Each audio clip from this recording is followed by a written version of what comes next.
Si hay algo más o por lo menos igual de antiguo que la música, es la religión.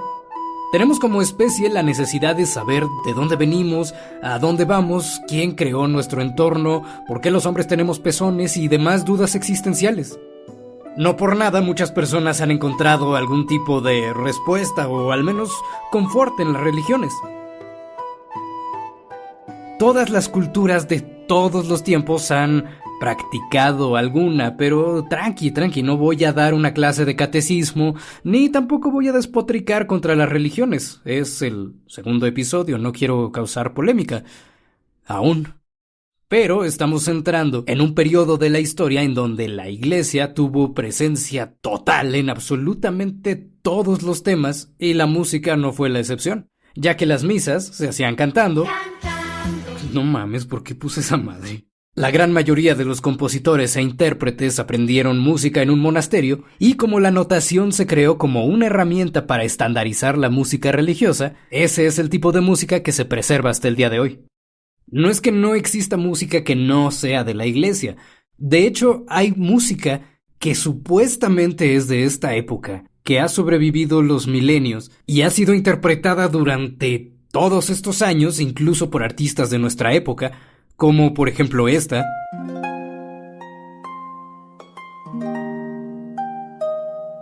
O esta.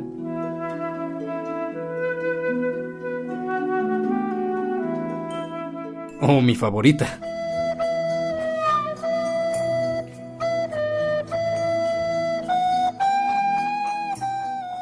Soy Diego Guillén, y esto es Hace No Tanto.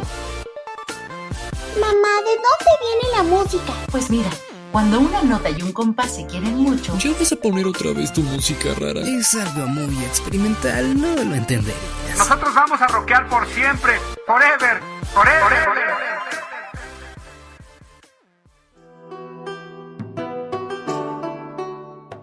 Hace no tanto, en el siglo IV de la Era Común... Bueno, debo hacer un pequeño paréntesis porque... Sí, de los griegos a la Edad Media es un brinco temporal bastante grande. Así que voy a hacer rápidamente un resumen. Estaban los griegos haciendo cosas de griegos sin molestar a nadie, cuando de pronto aparecieron los romanos y dijeron: ¡No nos gusta tu clase de gente aquí! ¿Entiendes? Un griego dijo: yo solo sé que no sé nada. Los romanos lo tomaron muy a mal, los mataron a todos, tomaron su territorio y cuando vieron lo que habían hecho dijeron: pues ya que estamos en esto, y fueron a matar más gente y a conquistar más territorios y así nació el Imperio Romano y todo era risas y alegría en el Imperio Romano. Un día alguien dijo: sí es cierto, los griegos, y se pusieron a leer y a reescribir todos sus libros borrando los nombres griegos para poner los suyos. Un día, los hijos del emperador se estaban peleando por quién iba a ser el patrón cuando su padre muriera. Entonces Teodosio, su padre, dijo: ¡a ver ya! ¡Se me calman los dos! Cuando yo me muera, el imperio se divide a la mitad y a cada uno le toca una parte, ¿está claro? Y ya dejen de pelearse, que no me dejan ver el fútbol. Una vez que muere Teodosio y se divide el imperio, las tribus bárbaras, quienes desde siempre estuvieron de chingaquedito, al enterarse de que los juniors estaban gobernando y que cada quien tenía su lado, dejaron de chingar quedito y comenzaron a chingar en forma, y así cayó el imperio de Occidente. Del lado oriental había otro tipo de problemas. Un tal Jesús de Nazaret lideró un levantamiento en contra del imperio y lo crucificaron. ¡Uy, qué mal! Pero sus seguidores continuaron propagando sus ideales y enseñanzas. ¡Qué bien! Los romanos se dieron cuenta de esto y comenzaron a perseguir y a matar a todos los cristianos. ¡Qué mal! Pero ellos no se dejaron y así comenzó la expansión del cristianismo en el Imperio Romano de Oriente. Y así termina este resumen.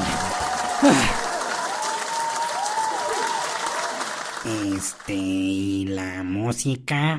Demonios, de la música de la antigua Roma no queda nada. Toda la obra de Boecio, el más importante teórico musical de esa época, es básicamente una copia de todo lo que hicieron Pitágoras, Aristófanes e incluso Platón.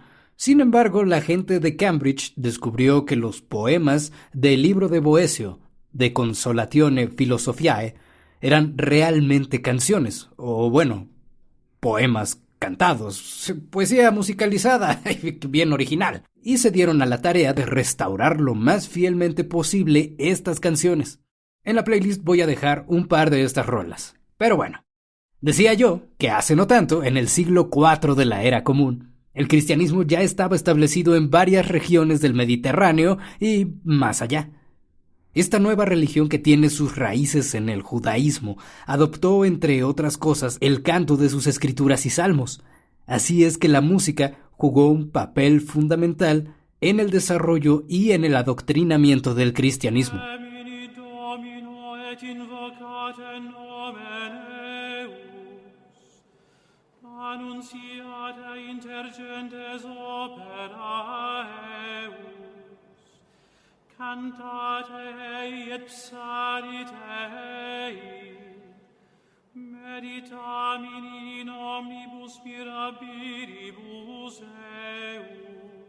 Algunos de los más importantes fundadores de la Iglesia cristiana, los llamados Santos Padres, tomaron de los griegos, específicamente de Platón, la idea de que la música afectaba, para bien o para mal, el carácter y el comportamiento de la gente, el ethos, como Platón lo llamaba. Por eso, la mayoría de los fundadores rechazaba completa y categóricamente la idea de que la música pudiera ser usada con fines recreativos. La música debía ser utilizada para engrandecer el espíritu, para orar y poder contemplar la belleza divina. Solo la música que abriera tu entendimiento a las enseñanzas del cristianismo era digna de la Iglesia. Para adoctrinar a la gente se necesitan palabras.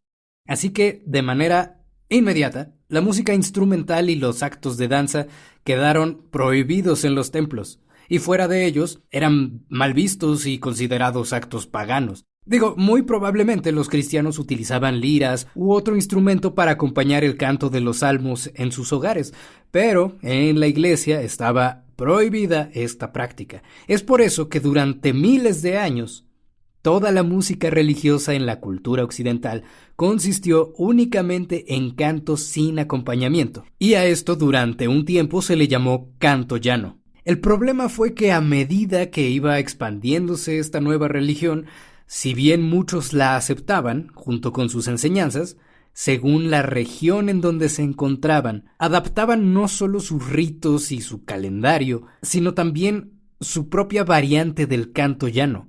Entonces existieron el canto romano, el bizantino, el celta, el anglo, el sajón, el franco, el mozárabe, por mencionar unos cuantos, porque hubo chingos. No es que fueran completamente distintos entre sí. La neta es que es muy difícil distinguir uno del otro ahorita. Tal vez en esa época no lo era tanto, y si pudiera yo regresar en el tiempo, un monje de esos me diría que eres pendejo, ¿por qué no los puedes diferenciar? Si bien cambia el idioma, todos estaban compuestos con la misma técnica que en el siglo IX, en los tratados musicales, música enchiriadis y scólica enchiriadis se explican. La técnica se llamaba organum, que yo siempre he pensado que ese es un nombre de table. Organum, placer y discreción. Que consistía en una voz principal y una voz secundaria llamada vox organalis. Mientras quien llevaba la voz principal cantaba, los que llevaban la vox organalis lo hacían de forma oblicua, es decir, que se quedaba dando una nota pedal. Pedal, sonido cuya duración ocupa más de un compás y que permite que las voces superiores e inferiores a él evolucionen libremente. A 4 o 5 notas de distancia por debajo de la melodía. En la playlist te voy a dejar unos ejemplos de canto romano y bizantino, porque son los más importantes, los más relevantes, y son los únicos que se conservan, entonces no tengo muchas otras opciones. A finales del siglo VII se crea la Schola Cantorum, que además de servir como academia para quienes querían ser cantantes, tener groupies y salir en la tele, se encargaba de crear y estandarizar los cantos. Claro que antes tenían que pasar por el filtro del Papa Esteban II, y cuando se armó chido ese catálogo, don Esteban se fue a ver a su compadre el Pipino, oye, ¿dónde hablas que no te vea billetes, carnal? el rey de los francos, para hablar sobre las nuevas rolas y pedirle paro para expandir la nueva regla a todos lados. A lo que Pipino respondió que sí, pero como él andaba muy ocupado matando gente, su hijo el Charlie le iba a hacer el paro. Y así fue. A la muerte de Pipino, Carlomagno toma la corona y cumple cabalmente con el encargo de su padre. Ahora sí, ya tenían casi todo listo para estandarizar los cantos y el calendario de esta religión. Pero todavía hacía falta algo muy importante: el nombre. En la época de Carlomagno, el papa en turno fue Gregorio I. Es por eso que los cantos gregorianos se llaman de esta forma, no porque él personalmente haya tenido algo que ver con su composición, probablemente él ni siquiera sabía música, pero como era el jefe, pues... El mito dice que el Espíritu Santo le susurraba los cantos al oído y él los transmitía a los demás. El que la nueva música, este nuevo estándar, tuviera el nombre del Papa en turno le daba autoridad al asunto, y el hecho de que además existiera un mito sobre cómo eran creados les daba divinidad. Y con este evento pasaron dos cosas. La primera fue que el órgano, placer y discreción, quedó inmediatamente clausurado. Fue así de... Oiga, pero... Está prohibido. Es que suena muy bien. Está prohibido. Y ya escribimos 2 ¡Prohibido! libros. Pero quedó muy bonito. ¡Quedó precioso y quedó prohibido! Entonces, el canto que ya era diafónico regresó a ser monofónico. La otra cosa que pasó fue que en Milán no se dejaron estandarizar. Bueno, sí, porque era a huevo, pero no del todo. Ellos lograron conservar sus ritos y cantos, llamados ambrosianos, en honor al cardenal Ambrosio, que la verdad es muy parecido al canto gregoriano, pero es un poco más libre en lo que a rítmica se refiere. Si has notado, en ningún momento he dicho que los cantos fueron escritos y llevados a tal lugar, ni que el papa o los monjes escribían los cantos. Esto es porque...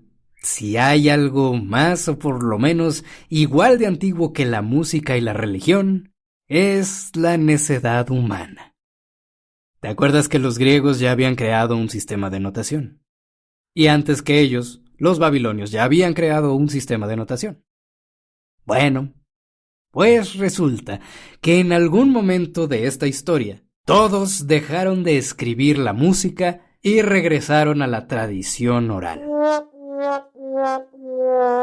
No quiero decir que fue culpa de los romanos, pero pinches romanos se pasaron de lanza. Tampoco es que los cantos de esa época fueran sumamente complejos, sino es que no hubiera reglas estrictas de improvisación, aperturas, cadencia y ornamentación. A ver, mira, así, facilito. La improvisación es cuando tú, en base a lo que estás escuchando en tu música, inventas cosas y las tiras así nomás, güey. Las tiras así las tiras. La apertura, pues creo que se explica sola, ¿no? O sea, es como empiezas las cosas, así como las abres, güey. Cadencia, pues es justamente lo contrario, güey. Cómo cierras, cómo terminas tu frase musical o tu rola, lo que tú quieras, ¿no? Y la ornamentación, pues son todos los adornetes ahí que le pones, chingón, ¿no? Claro que era una joda tenerse que aprender un catálogo completo de cantos, que además de todo son larguísimos, aunque la gran mayoría solo estaban en circulación durante máximo 1 año. Cuando un tal Isidoro de Sevilla dijo: a menos que los sonidos sean recordados por el hombre, estos perecerán, pues no pueden ser escritos. La gente no entendió de qué estaba hablando, así que lo explicó mejor con otra frase. Estoy hablando de la música, babosos. Hay que encontrar una forma de escribirla. Y así es como empezó nuevamente el proceso para crear un sistema de notación que garantizara que todos los cantos se interpretaran siempre de la misma forma en todas partes y que trascendieran al tiempo y a la memoria.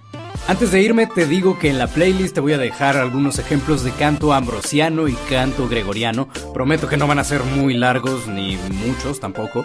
Y esto fue todo por este episodio. Recuerda compartirlo porque eso me ayuda muchísimo, y darle un like o un corazón o lo que sea que se haga en los podcasts. Y muchas gracias por escucharme. Nos vemos en el siguiente.